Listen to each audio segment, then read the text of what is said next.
is short-term thinking, is So foolish, on social media, it's you've been stupid. urging people. It is going to cause so much harm, especially when the Republicans will just not go away. They're just not going to go away. There's no assurances that Trump is just not going to run again. You know what I mean? Like, even simple shit like that. And why should they? If this is the leader of the opposition on the Democratic Party side, why should they? Anyway, I'm going to get back to the Democrats being stupid in a second, but Donald Trump is now speaking live at the Department of Justice. Representative Guy Reschenthaler, one of the toughest names to say, but I got it perfectly, I think. And State Attorney General Ken Paxton, thank you very much. Thank you very much. By the way, in this meeting before Donald Trump, there was a DOJ person that spoke and said that they would be trying student protesters as terrorists, okay? That was, I repeat, I'm not joking. They straight up said that they would be examining, the U.S. Department of Justice is examining whether student protests at Columbia University over the genocide in Gaza violated federal terrorism laws. Deputy Attorney General Todd Blanche said today. Blanche's department previously said the investigation is also looking into civil rights violations stemming from the administration's expanded definition of anti-Semitism to include criticisms of Israel.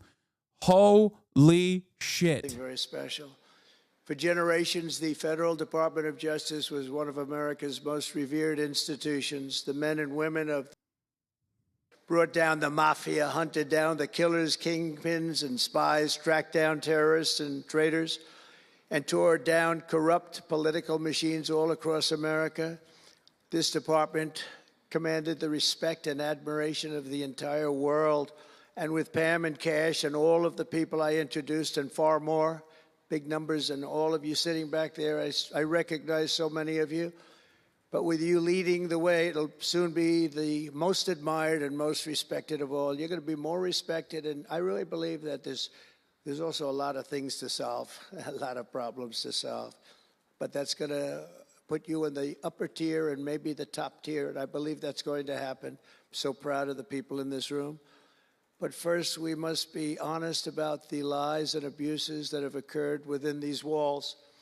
Unfortunately, in recent years, a corrupt group of hacks and radicals within the ranks of the American government obliterated the trust and goodwill built up over generations.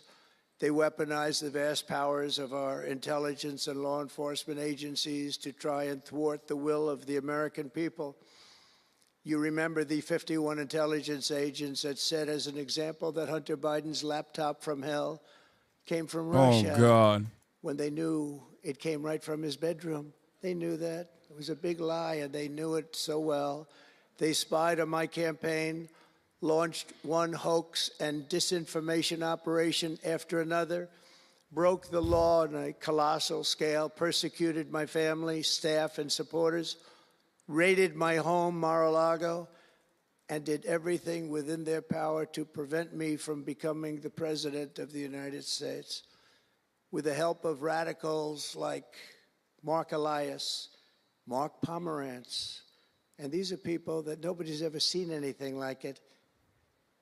So many others, but these are people that are bad people, really bad people. They tried to turn America into a corrupt, communist, and third world country. But in the end, the thugs failed and the truth won. Freedom won, justice won, democracy won, and above all, the American people won. There could be no more heinous betrayal of American values than to use the law to terrorize the innocent and reward the wicked. And that's what they were doing at a level that's never been seen before. And it's exactly what you saw with Joe Biden, Merrick Garland, and their cronies to do the building of the last 4 years. What they've ripped down is incalculable. But what you're going to build up is likewise something that will be breaking all sorts of records. They set loose violent criminals while targeting patriotic parents at school board meetings. They dropped charges against Antifa and Hamas supporters while labeling traditional Catholics as domestic terrorists. The Catholics, we did very well with the Catholic vote, so I want to thank them for that. They really did record numbers. I would say, what's with the Catholics? They're really after the Catholics. So I don't know. They were after a lot of people. Maybe they didn't even know why. They imported illegal alien murderers, drug dealers, and child predators from all over the world to come into our country while putting elderly Christians and pro-life activists on trial for singing hymns and for saying prayers. They went to jail for that. Our predecessors turned this Department of Justice into the Department of Injustice. But I stand before you today to declare that those days are over, and they are never going to come back. They're never coming back. More consolidation of power, utilizing the Department of Justice for his own personal goals, for his own personal agenda. So now, Straight as up. the chief law enforcement officer, Straightforward in our country, fascism, folks. That's what this I will is. insist upon and demand full and complete accountability for the wrongs and abuses that have occurred. The American people have given us a mandate like few people thought possible. We won every single swing state. We won the popular vote by millions and millions of people. We won districts, 2,750. Think of that, 2,750 districts compared to 505. So we won it at levels that have, I don't believe, ever seen before. That's the one where you see the map of the United States and it's all red. Red for Republican, not for communist. Red for Republican.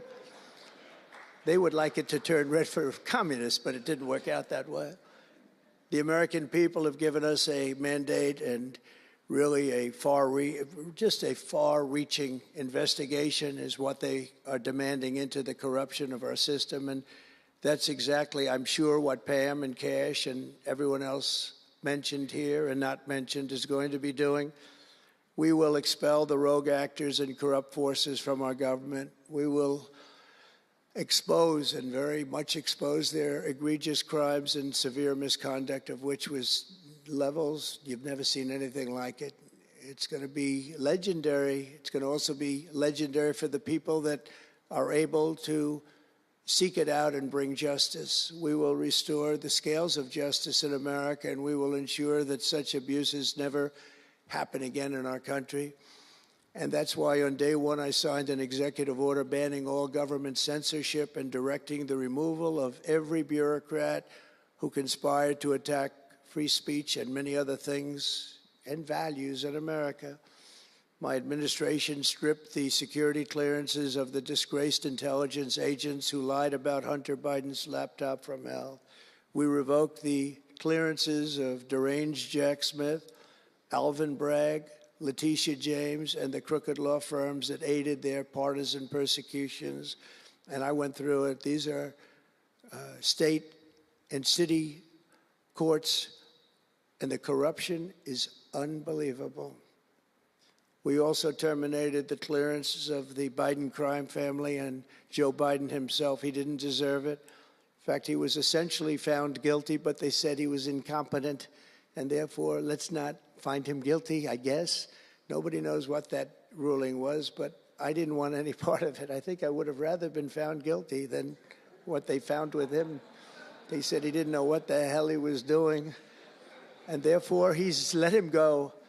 I said, you know, I'd rather be convicted, Pam, I think, than that. That was not good. I said, please convict me, don't say that. I pardoned hundreds of political prisoners who had been grossly mistreated. We removed the senior FBI officials who misdirected resources to send SWAT teams after grandmothers and J6 hostages. And it was a great honor for me to fire, I will tell you this, a great honor to fire James Comey. A great, great honor. That was nothing. There was no better day. A lot of people said, oh, that's too bad you did that. And they said that's going to be, and you know what? Dude, we're running back. We're running back the hits from the first one. Because the first admin. Things that we learned after that turned out to be that they were doing, in fact, really bad things. He was a terrible person, did terrible things, and persecuted people. And all in the guise of being an angel, but he wasn't an angel. We created a brand new DOJ task force and anti-Christian bias. And under Director Patel, we're getting the FBI agents out of the headquarters in Washington, D.C., and back on the streets in pursuit of dangerous criminals where they belong and where they want to be. And, you have that big FBI building, and it's a very big building, and they were going to build an FBI headquarters 3 hours away in Maryland, a liberal state, but that has no bearing on what I'm about to say, but we're going to stop it. Not going to let that happen. We're going to build another big FBI building right where it is, which would have been the right place because the FBI and the DOJ have to be near each other. You can't that's one thing I did learn from this persecution. The FBI and the DOJ work together. Now, in my case, they work together for bad purposes, but they do. They were always together. So how can you have one that's 3 hours away? But one thing I said to Cash, well, we're going to get a great building built. It's going to be a magnificent building. He said, sir, we don't need that kind of room. I said, what do you mean? He said, I'm just going to take a old Department of Commerce building that's about 25% the size, and that's what I need. We're going to have the best staff that you've ever seen, and that's what I need. It's in a nice location, but I don't need that big building.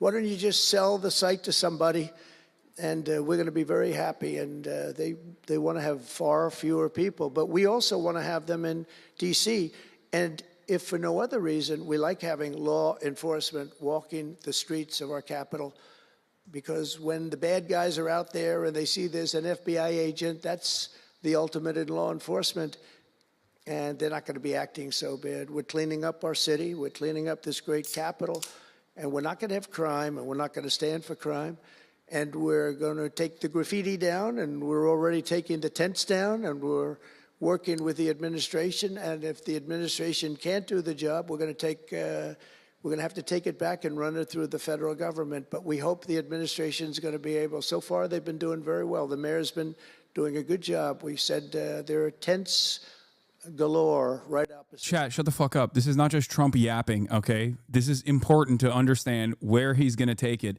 I know Bernie's on the Senate floor right now. Shut up. Go watch it on your own if you want to. We have to listen to the current president, literally at the Department of Justice, talk about how he is going to weaponize the Department of Justice.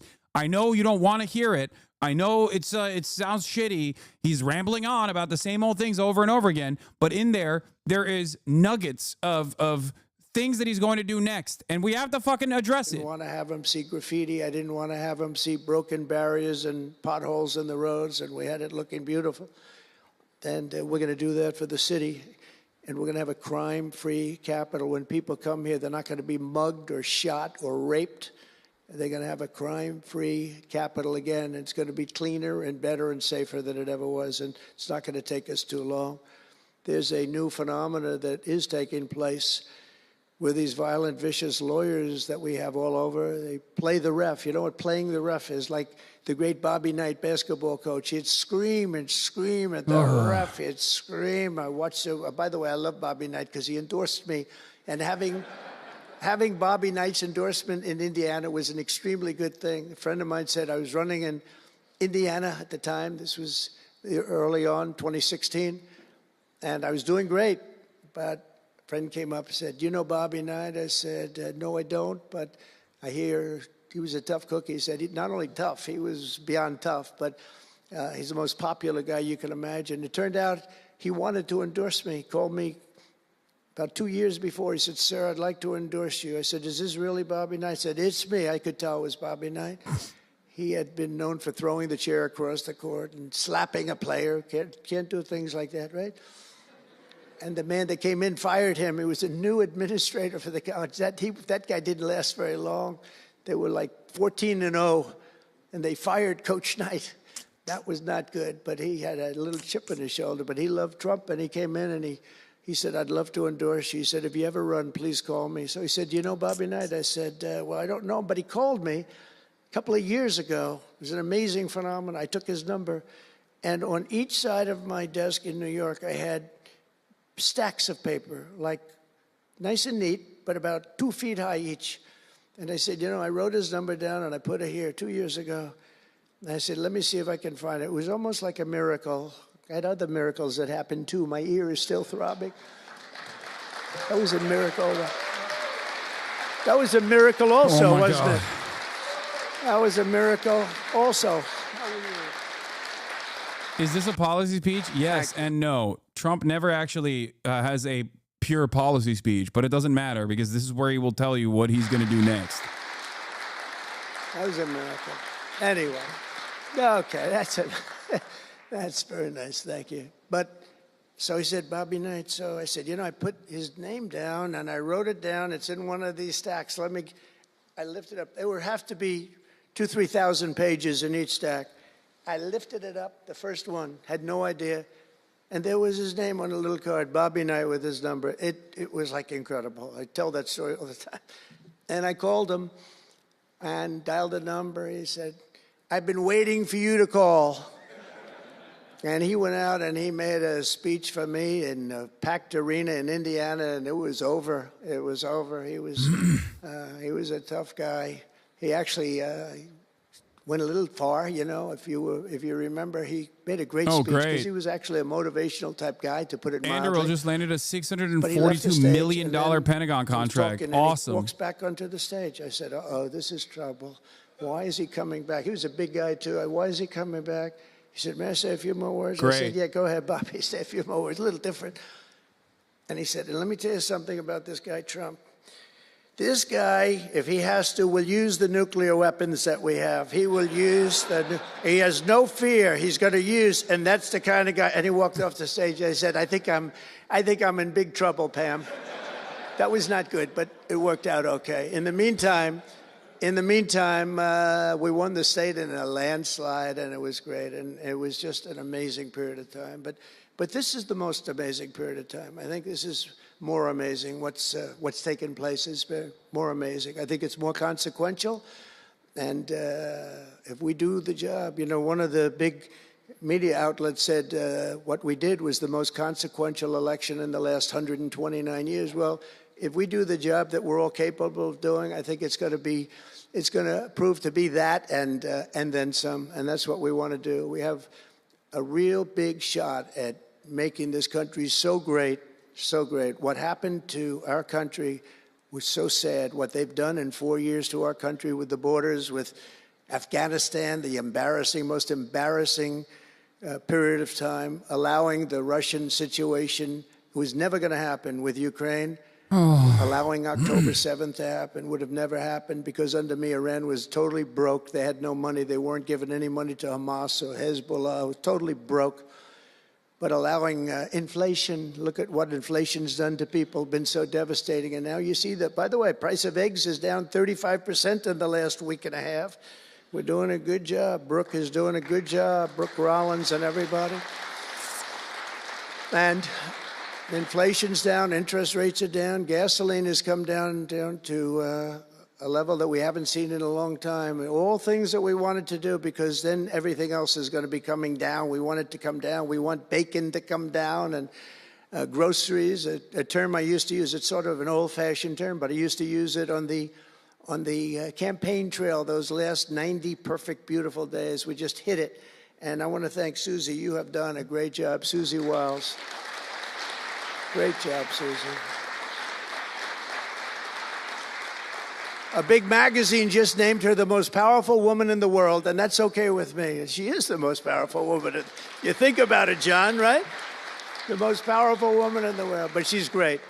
And we had a great 90 days. It was a perfect 90 days, and it was a great result. But we want to put that result to good use by doing a phenomenal job. And the saddest part about him just being like, prices are going to come down, they're coming down already, is that there is enough people in his audience that unironically believe it, where they're like, they go to the grocery store, they don't experience it, but they still believe it, where they're like, hell yeah, well, my president said so, so it must be the case. It's insane. But I did appoint her, federal judge, and these fake lawyers, these horrible human beings, were hitting her so hard, public relations-wise. They were playing the ref.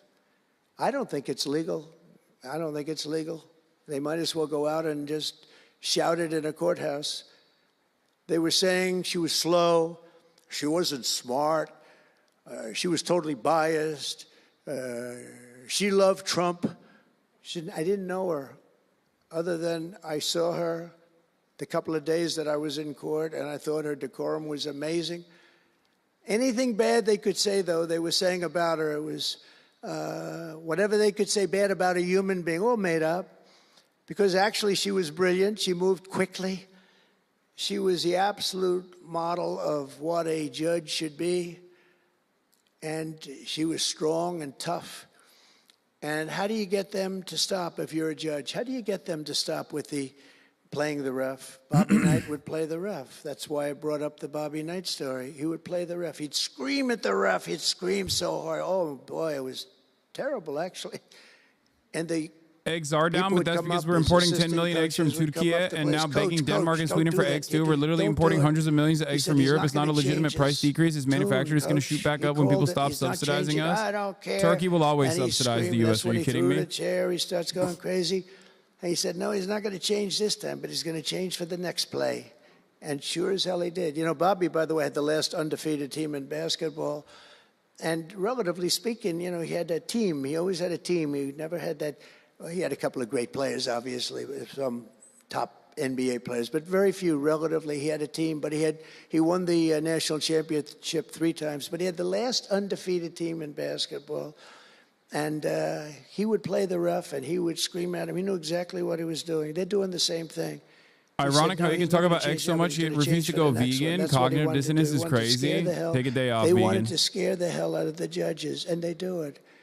And how do you stop it if you're a judge? Because you want to go home, you have a family, you have children, and the New York Times will write whatever these people say, and the Washington Post, and the Wall Street Journal, and MSDNC, and the fake news CNN, and ABC, CBS, and NBC, and they'll write whatever they say. And what do you do to get rid of it? You convict Trump. All you have to do is be really tough on him and ultimately convict him, and they leave you alone. It's totally illegal what they do. I just hope you can all watch for it, but it's totally illegal. And it was so unfair what they were doing to her. But they do it all the time with judges. But in her case, she was very courageous, and it only made her angry. Wouldn't you say? It just made her angry. She didn't like it. A lot of them say, oh, please don't say that about me. My family, what's my husband going to say? What's my wife going to say, or my kids? Please don't say that. And it had absolutely no impact on her. And the case against me, which was a case, I will not use a bad word. I promised my wife I would never use a bad word. So just a little bad. The case against me was bullshit. And she correctly dismissed it. She correctly. Look at Emil, he's looking. That's interesting. But these 2 guys were warriors. You got a warrior here. You got 2 warriors, I can tell you that. You got a whole bunch of them. But, and they wouldn't quit. They wouldn't take no for an answer. They just wouldn't quit. These 2 people right up here, and some others that are involved with it indirectly. And what the lawyers do is they're doing it to the Supreme Court justices, hoping that they'll be overcome by the horrible things they say about them. They say things about Supreme Court justices and judges that are just horrible. They're playing the ref. Remember the way they treated Justice Thomas and Justice Alito and Justice Kavanaugh, Justice Gorsuch. Chief Justice Roberts get treated unbelievably badly, and they're hoping that they can sway them to go along because, again, what do? They're humans. You know, like it would be wonderful if everybody was just a perfect computer machine. But they're not. They're humans. And they don't want to be accused of many, many things, including gross incompetence. They don't like it, and they don't want it. There's not much they can do about it. You know, they're in a position they can't really fight back really very well. And so what they do is sometimes going to replace SCOTUS with Grok. I would say a majority, maybe, of the time. He would never do that because SCOTUS works for him. Judge Cannon in Florida. How the moment that it doesn't, though, is a wrap. It actually made her more resolute than anything I've seen. I mean, it was amazing because they were hitting her so hard. It was so sad to watch this. But it's sad what they do to other judges. It's very sad what they do to the Supreme Court. And a lot of the judges that I had, if you look at them, they take tremendous abuse in the New York Times and the Washington Post, all of the different networks. They take such abuse. And honestly, very simply, they're afraid of bad publicity. They don't want bad publicity. And it's truly interference, in my opinion, and it should be illegal, and it probably is illegal in some form. There's no difference than speaking to a judge or shouting to a judge or doing whatever you have to do in a courthouse. They're doing it behind the back. They're usually doing it anonymously. They're saying anonymously, off the record, the judge is no good, but everybody knows where it's coming from. And it's totally coordinated. It's a campaign, and it's by the same scum that you have been dealing with for years, like guys like Andrew Weissman, deranged Jack Smith. There's a guy named Norm Eisen. I don't even know what he looks like. His name is Norm Eisen of Crew. He's been after me for 9 years. Now, Crew is a charitable organization. And the reason I'm saying this, Todd, is I'm only going to get one chance to say this. But these are bad people.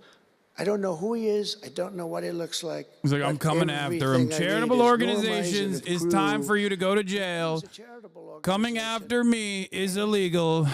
That's a political thing. That's what's happening, yeah. If you come after the president and you're a part of a charitable organization, I will revoke your 501c3 status and I will jail you. Probably had pretty good success over the years. That's terrorism too. But with me, well, fuck it. Why not? Why not? Why not? Because I'm president. Coming after the president is terrorism. How dare you? I'm the president. Tremendous abuse, like these wonderful guys. They're not legitimate people. They're horrible people. They're scum, and you have to know that. And you're going to have these cases where you can't allow yourselves to be deflected. You just can't let it happen. You have such a higher calling. And I believe that CNN and MSDNC, who literally write 97.6% bad about me, are political arms of the Democrat Party. And in my opinion, they're really corrupt and they're illegal. What they do is illegal. It makes no difference how big a victory I had. I can have the biggest victory in history. It makes no difference what kind of a failure the other side has. These people are going to go after me. And I said it during the big speech on Tuesday night. I said about Democrats, and I don't like that. I have great respect, by the way, for what Schumer did today. He went out and he said that I'm going to have to vote with the Republicans because it's the right thing to do. I couldn't believe what I heard. But, I think he's going to get some credit for it. I think. Let's see what happens tonight with the big vote as it comes. But these networks and these newspapers are really no different than a highly paid political operative. And it has to stop. It has to be illegal. It's influencing judges, and it's really changing law, and it just cannot be legal. I don't believe it's legal. And they do it in total coordination with each other. And everything we do, we're restoring law, restoring order, and restoring public safety in America. That's what we want to do. And we're bringing honor and integrity and accountability back to the highest levels of the FBI, DOJ, and throughout our government. We're bringing our country back faster than anyone ever thought possible. We're working so hard at doing it. And we want fairness in the courts. The courts are a big factor. The elections, which were totally rigged, are a big factor. We have to have honest elections. We have to have borders. And we have to have courts and law that's fair. Well, we're not going to have a country. Crooked Joe Biden got us into a real mess with Russia and everything else he did, frankly, but he didn't know about it. And he, generally speaking, signed it with AutoPen. So how would he know? That AutoPen is a big deal. I don't know. They're having who's doing this? So when my people come up, Will and all of the people, Steve, they come Chatter up say he's going to go after the press, but honestly, explain it to me, I don't know who we would go after in mainstream media because most of mainstream media is like fairly compliant with the demands that Trump is making.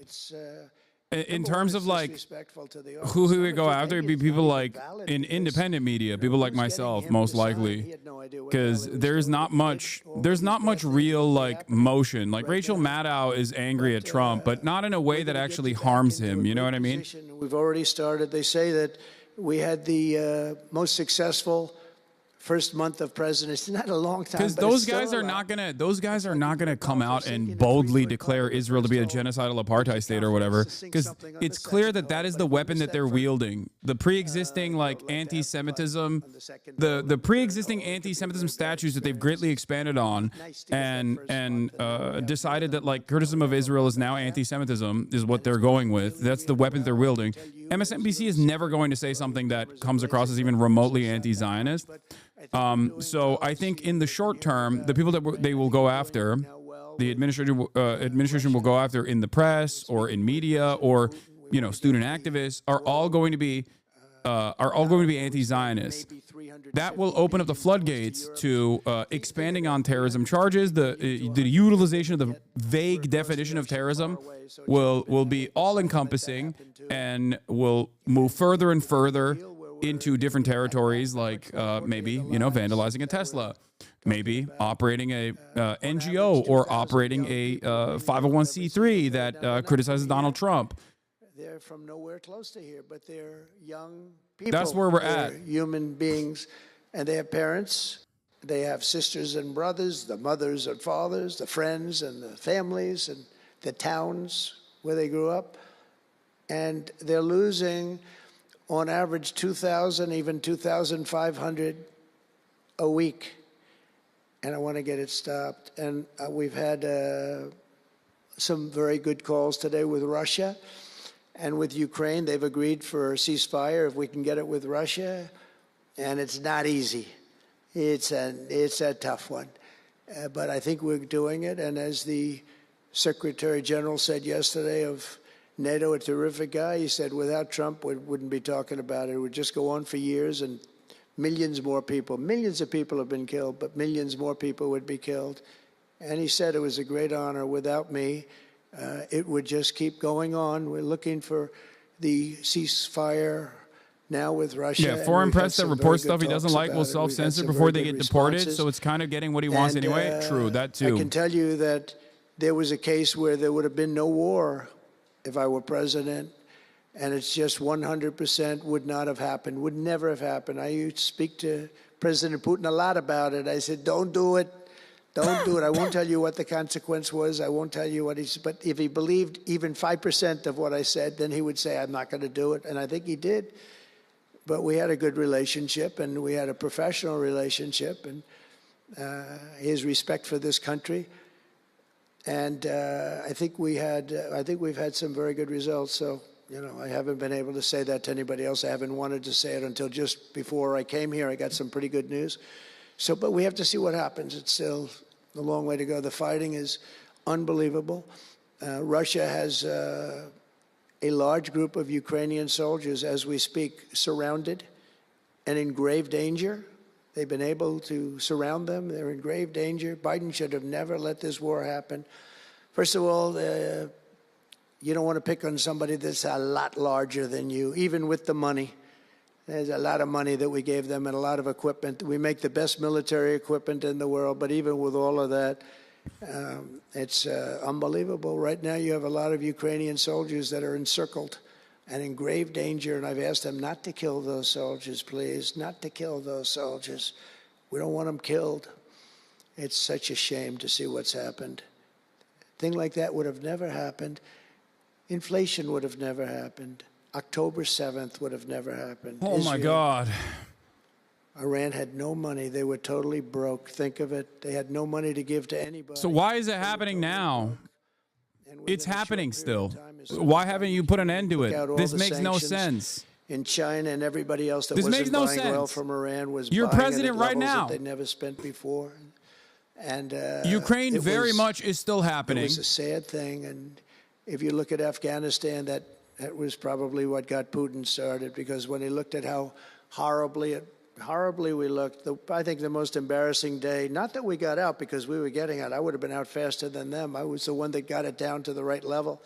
But we would have kept Bagram, the big Air Force base. We would have kept it. Right now, China occupies Bagram. And the reason we would have kept it is because they were 1 hour away from where China has and builds its nuclear missiles and weapons. And they gave that up. At the dark of night, they left the lights on, and They left the dogs behind, by the way. A lot of people say, what about all the dogs? They had a lot of dogs, and they left the dogs behind. And what a shame, what a shame. The way we got out, I think it was the most humiliating time in the history of our country. The way it happened, not that we were getting out, because we wanted to get out, but we would have gotten out with dignity and strength. And what a difference a rigged and crooked election had on our country when you think about it. And the people who did this to us should go to jail. They should go to jail. So I just want to say God bless America, because we have to say God bless. We're lucky we're still here, frankly. And this whole thing could lead, I think we have it. I think we have it. But this could lead to World War III very easily. Could very easily lead to World War III. But I think we're in pretty good shape. A lot better than we were before we got involved, that I can tell you. That was heading into World War III territory, and that would have been a war like no other because of nuclear weapons and other types of weapons that people you don't even want to know about. But as many of you do know, well, we're focused on persecuting, and these people were really focused on persecuting Republicans. The last administration presided over the worst increase in violent crime in our country in many, many decades. We had levels of violence and crime, and a lot of it had to do with the illegal immigrants that came in. Remember when I used to complain about it? Because I knew how tough they were, how mean they were. And they said, no, people that come into our country are all wonderful people. No, they're not wonderful. These are stone-cold killers. These are killers they make our killers look nice by comparison. They make our killers look nice. These are rough, tough people with the tattoos all over their face. Historically speaking, I don't want to discriminate against anybody, but historically speaking, they're not going to be the head of any major bank that we know of. These are rough people. These are rough killer people, and they allowed them in by the millions. In major cities like New York, Chicago, and Washington, mothers can't walk their children to the park without fear of being shot or killed or raped or anything. Women can't ride the subway without worrying that a hoodlum will shove them onto the train tracks.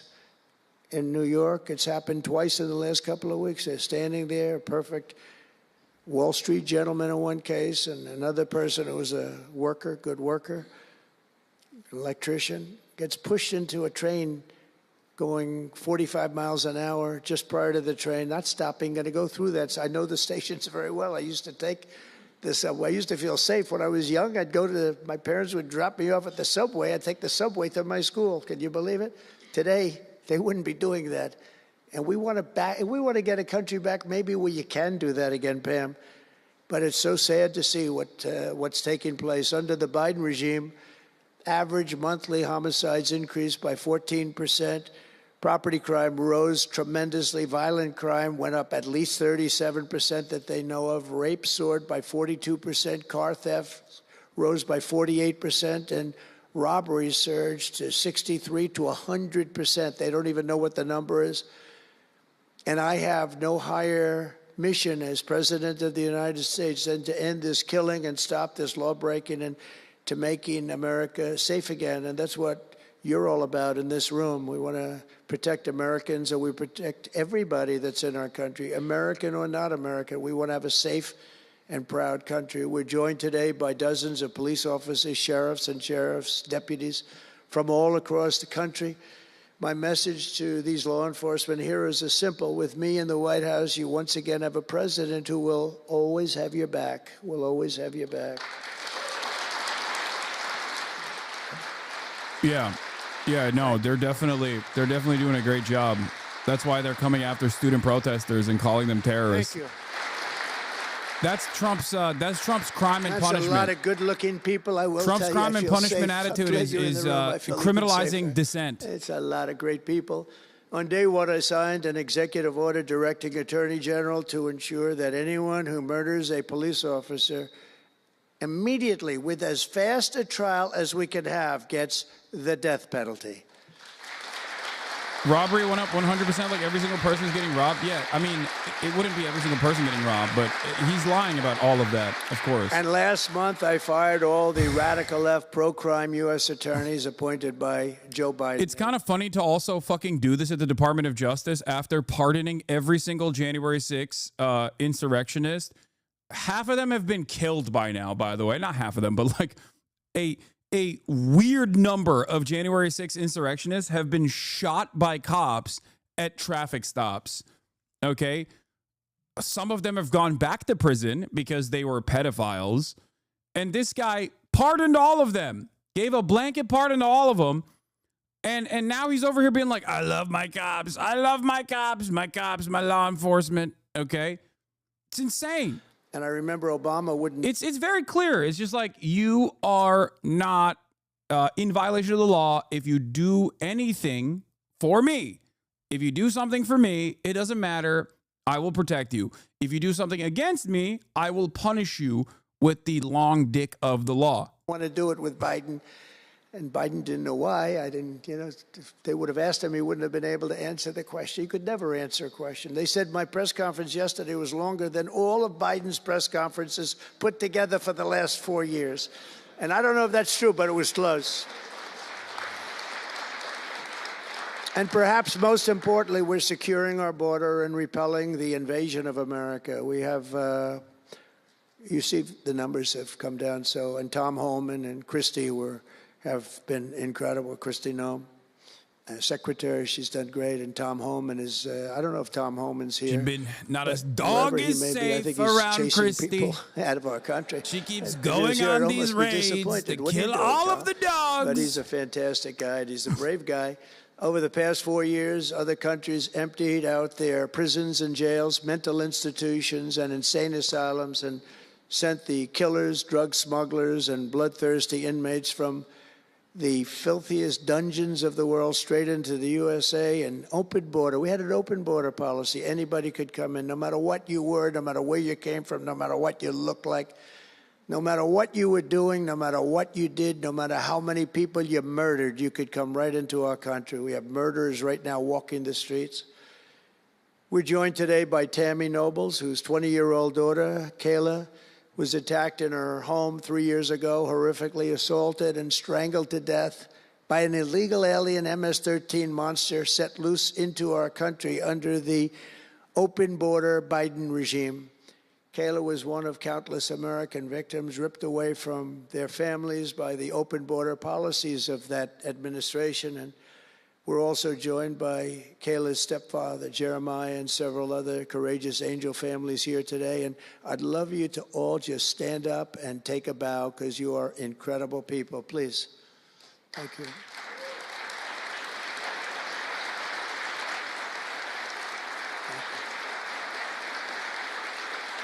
Thank you.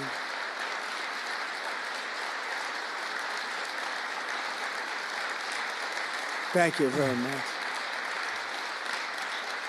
Thank you. But I want you to know that we are working every day to expel these savages from our country and ensure that what happened to your loved ones because will I'm never talking happen again. about how their legacy is going to be a great one. Your Thank you relatives all were very much. ruthlessly Appreciate it. murdered.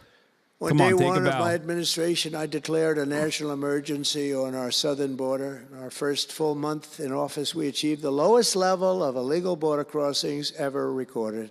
Okay, even lower than We're going to talk 4 about the years ago. definitions that of anti-Semitism under the Trump DOJ that they will use For to years, prosecute Democrats Americans. and the media kept saying that we needed new legislation. We had to have new legislation. We needed it immediately. And I never had legislation. I had the best border in the history of our country for almost 4 years. And by the time I got out, we had the lowest numbers ever. My favorite chart of all time was brought down that day. And on that chart said we had the lowest numbers ever. But it turned out that we really didn't need new legislation. All you needed was a new president.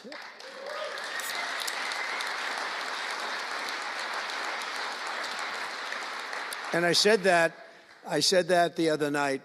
That's all you needed was a new president saying, close the borders, because the Border Patrol is unbelievable, ICE is unbelievable, and all of our law enforcement is just incredible. All of you guys are amazing, and The people of our country respect you and they love you. And a lot of times you don't hear that because you have to listen to the fake news back there. But they have great respect for you. So I just want you to know that. And you know, that includes our fire departments too.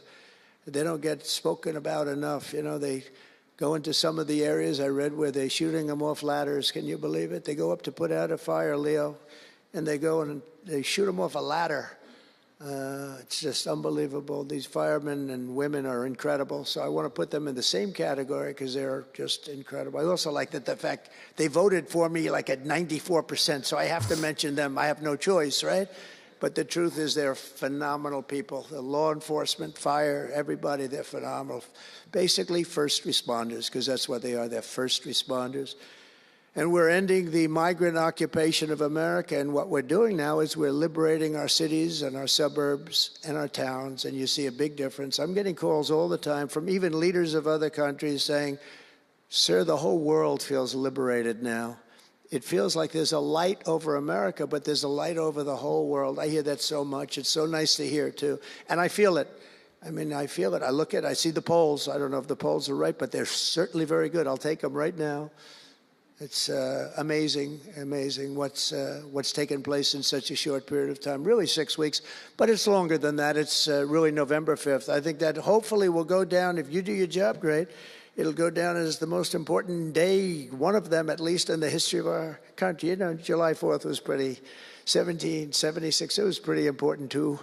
But let's see if we can top it. Can we top it? I don't know. That's a tough one, but we're going to try. But it will be one of the most important days in the history of our country. So I think, and I think everybody in this room wants that to happen. Last month, we officially designated MS-13 and Tren de Aragua. That's the Venezuelan gang, the toughest gang, they say, in the world, and the Mexican drug cartels as foreign terrorist organizations. That's a big deal. Nobody wanted to do that in the past.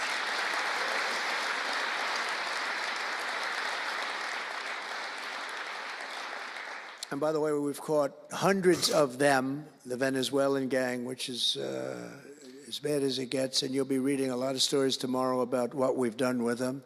And you'll be very impressed, and you'll feel a lot safer, too, because they are a vicious group. He's filibustering until the Senate debates are over. I don't think he cares. Areas of Colorado.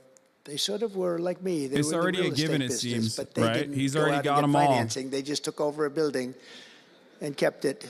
And they said to the tenants, get the hell out of here. One man called the police, and they cut off his fingers. And they say, you call again, your other fingers, and you call a third time, and you're dead.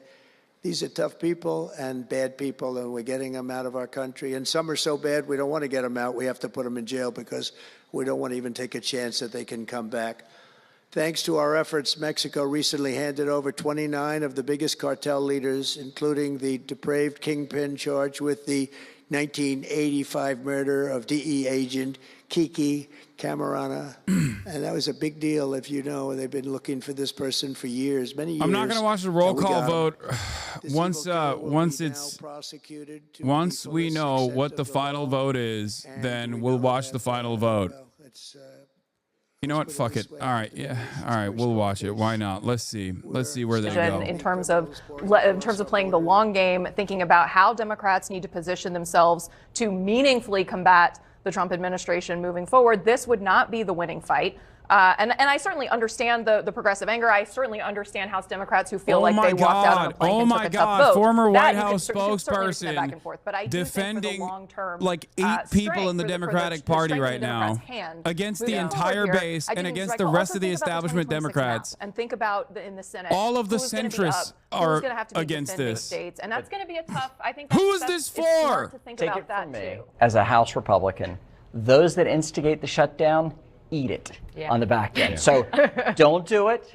Great. Don't do it. So you have on CNN a Republican who doesn't want the Democrats to vote against the continuing resolution.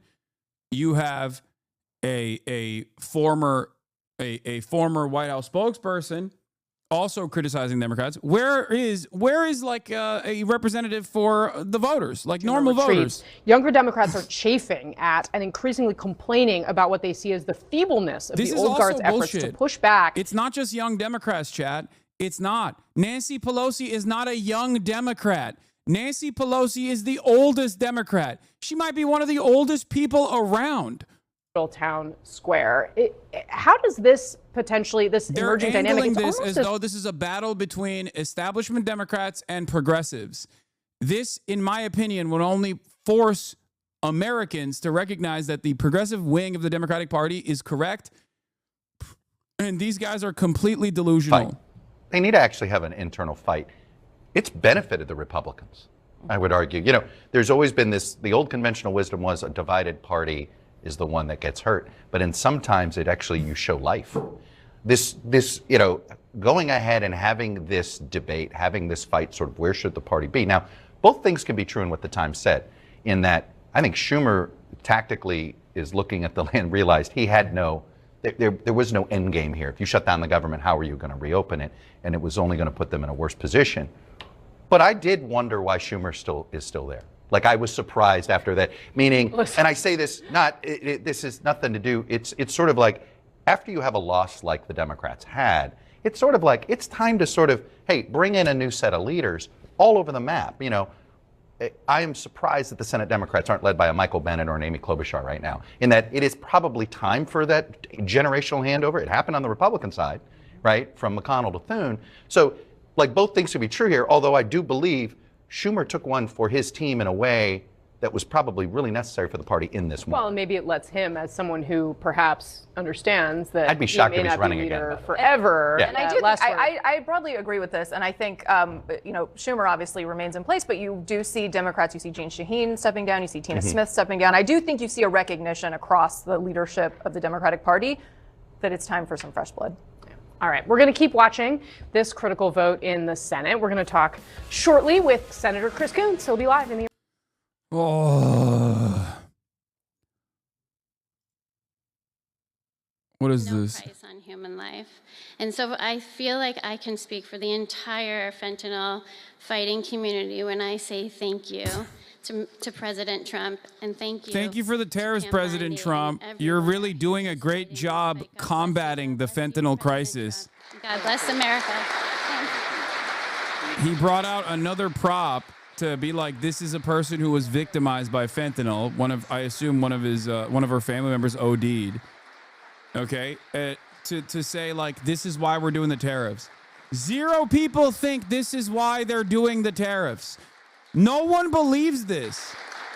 Thank you, Ann, very much. Weston is, I just said to Ann, Weston is up in heaven watching his mom, and he's so proud of you. He's so proud of you. Thank you. We're also joined today by a number of other American families who have lost loved ones to fentanyl, and I'd love you to just stand up for a second, and we want to acknowledge you, and also your daughters, your sons. They're looking down on you, and they're loving you like crazy. So thank you very much. Thank you. Thank you.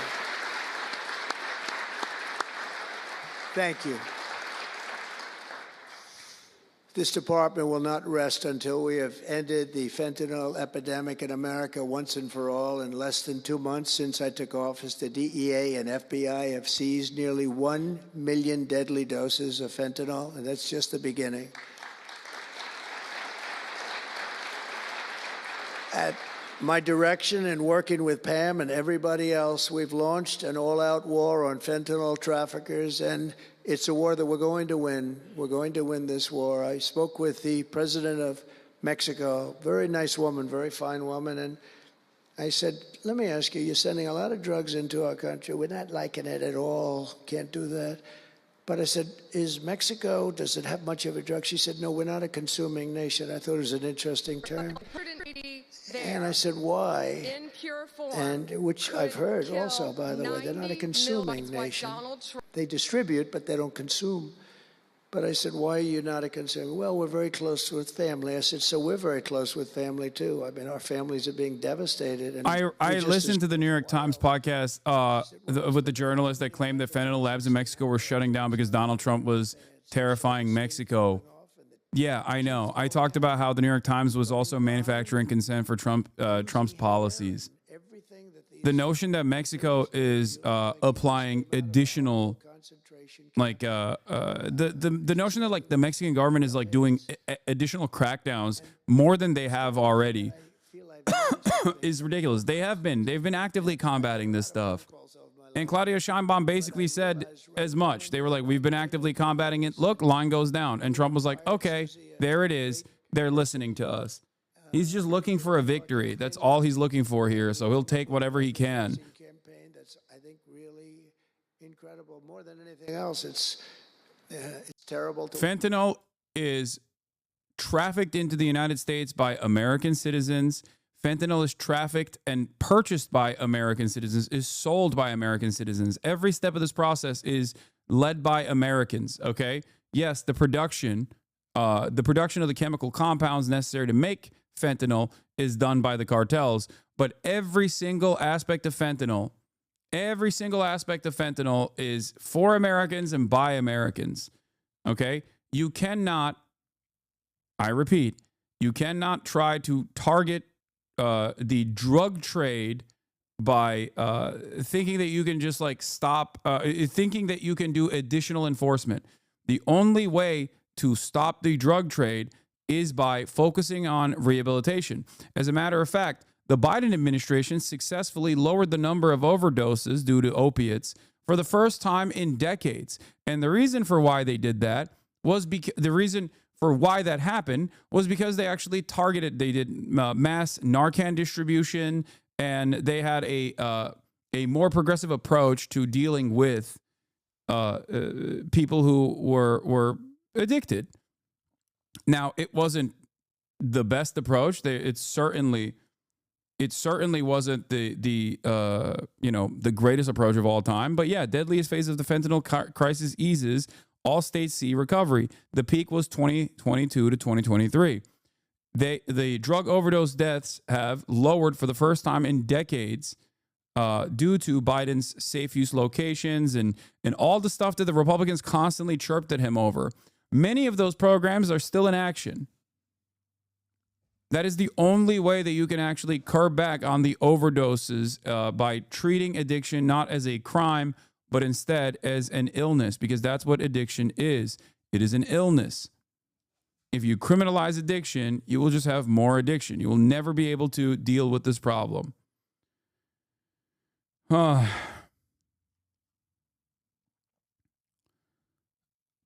it ultimately doesn't matter because it's not like the tariffs are for dealing with the fentanyl crisis. I mean, really? Canada?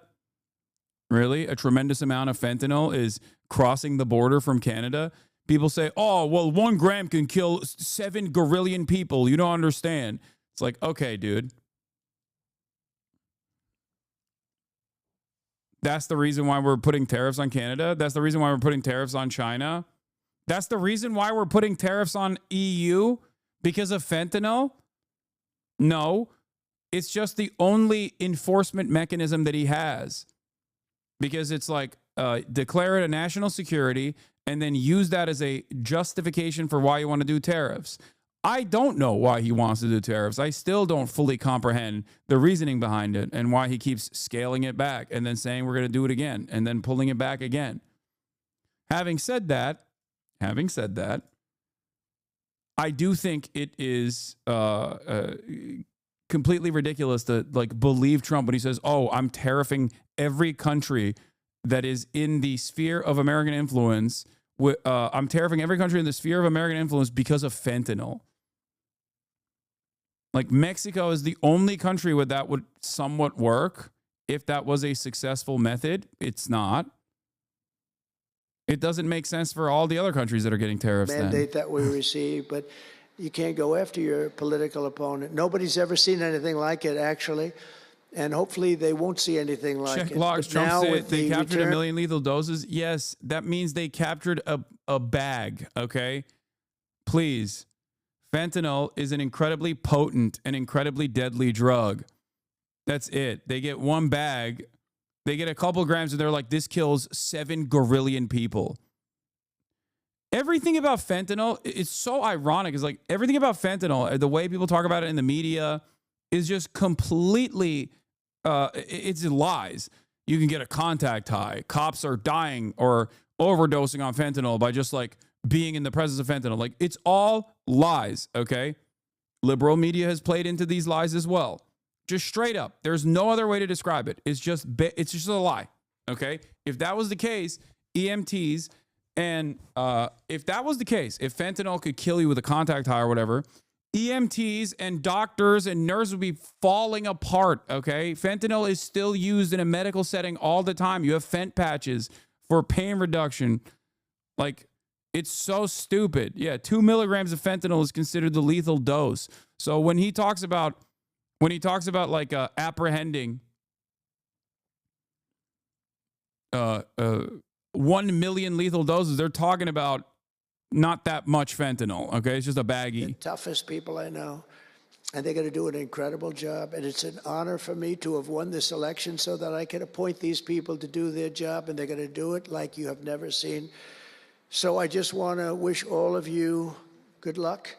It's going to be an interesting journey. Not going to be easy, but you're going to win. You're going to win, win, win, and fight, fight, fight. And it's going to end up being a tremendous result for this country. So far, so thank you all very King, much. God Schatz, bless and America. Durbin have God voted bless yes you on all. cloture, which is crazy. The fact that Durbin voted yes on cloture is insane. Okay? I can't believe he's doing like a straight up campaign rally. He's playing YMCA at the DOJ. Fund the government. I mean, Dick Durbin that is hard. voting yes on cloture is so stupid. Johnson, the Republican leadership team, putting that together. One thing I want to kind of bring into this conversation, just because it's kind of related to, you mentioned Elon Musk and how it might show if there were a shutdown, employees in the government. There is a lot of anger out there in the country that we've seen on display in town halls. And there was this moment with Chuck Edwards in North Carolina. I just want to play it and kind of talk about it as we think about the big picture of where the country's going. Watch. This is scale. To be clear, I was proud to vote recently for the House budget resolution, which provides the framework